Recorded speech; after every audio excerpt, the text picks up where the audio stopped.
देखो फर्स्ट है goods purchase for ₹5,000 were used by the proprietor for personal purposes. देखो 5,000 के बेटे गुड्स परचेज किए थे, प्रोप्राइटर मीन्स ओनर, ठीक है, ओनर ने यूज कर लिए अपने पर्सनल पर्पसेस के लिए। पर्सनल यूज बेटे आपके ड्राइंग्स होते हैं, ठीक है, बिजनेस के लिए लॉस है तो डेबिट हो जाएगा, एंड आपके परचेज की वैल्यू रिड्यूस हो जाएगी तो परचेज अकाउंट आपका क्रेडिट होएगा। ड्राइंग्स अकाउंट डेबिट, ठीक है, with amount of ₹5,000 to purchase account, ठीक है, ₹5,000 being the goods used for personal purposes.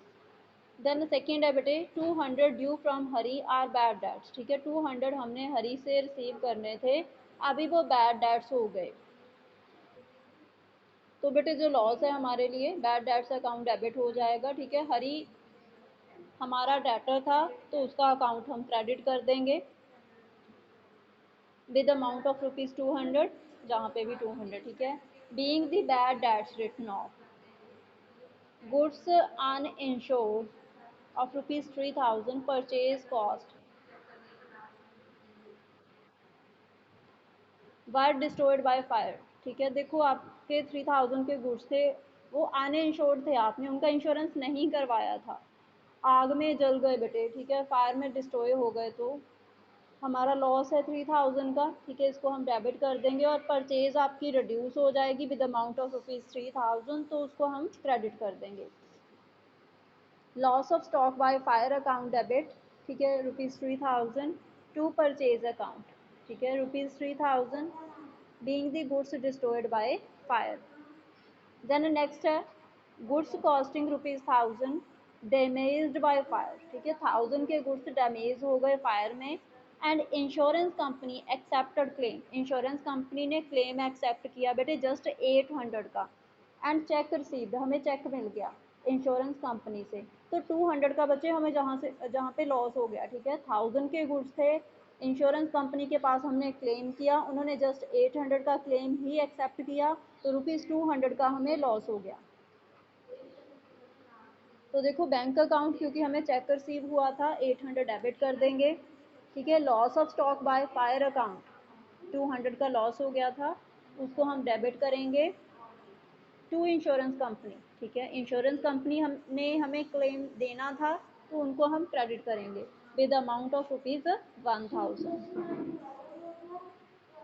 Being the insurance claim received from insurance company. Goods costing 500 given as charity, ठीक है, 500 के goods बेटे charity में दे दिए, उनकी सेल प्राइस थी 600, ठीक है, मीन्स ये मार्केट प्राइस थी, जो हम बोल सकते हैं कि बुक वैल्यू थी एक तरह से, ठीक है, परचेज प्राइस थी जो कॉस्टिंग थी, तो चैरिटी के लिए हम कॉस्ट ही कंसिडर करेंगे, ठीक है, क्योंकि हमारा कॉस्ट का लॉस हो रहा है, जहाँ पे मार्केट प्राइस नहीं कंसिडर करनी हमने।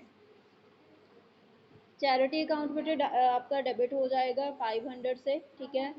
और परचेज की वैल्यू रिड्यूस हो रही है तो परचेज अकाउंट हम क्रेडिट कर देंगे, ठीक है, being the goods given as charity. Then next है बेटे पेड लैंडलॉर्ड 1,500 फॉर रेंट, ठीक है, रेंट के लिए हमने लैंडलॉर्ड को 1,500 पे किए, ठीक है। अभी मैंने आपको बता दिया कि लैंडलॉर्ड पर्सनल अकाउंट है, इसलिए बेटे आपने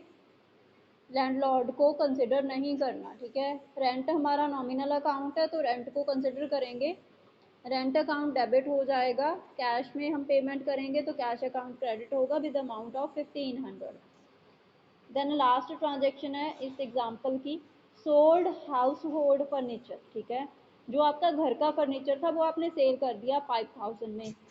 दी प्रोसीड्स, प्रोसीड्स होते हैं बेटे रिसिप्ट्स, जो पैसा आपके पास आया फर्नीचर को सेल करके उसको बोला जाएगा प्रोसीड्स, ठीक है। Proceeds for invested into business, जो भी पैसे आए उनको बिजनेस में इन्वेस्ट कर दिया गया,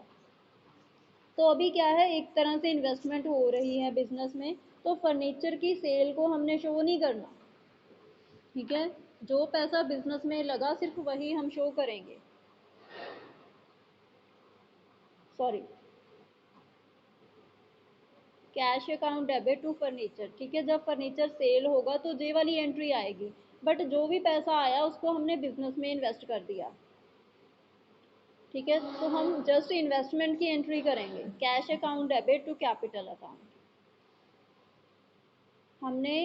सेल की एंट्री शो नहीं करनी, बट ये वाली एंट्री आपके माइंड में होनी चाहिए, आपको पता होना चाहिए, ठीक है। मतलब सेल करके जो भी पैसा आएगा आप उसको क्या करोगे, बिजनेस में इन्वेस्ट कर दोगे। दैट मीन जहाँ पे फर्नीचर की जगह आप कैपिटल को रिप्लेस कर दोगे, कैपिटल राइट करोगे आप,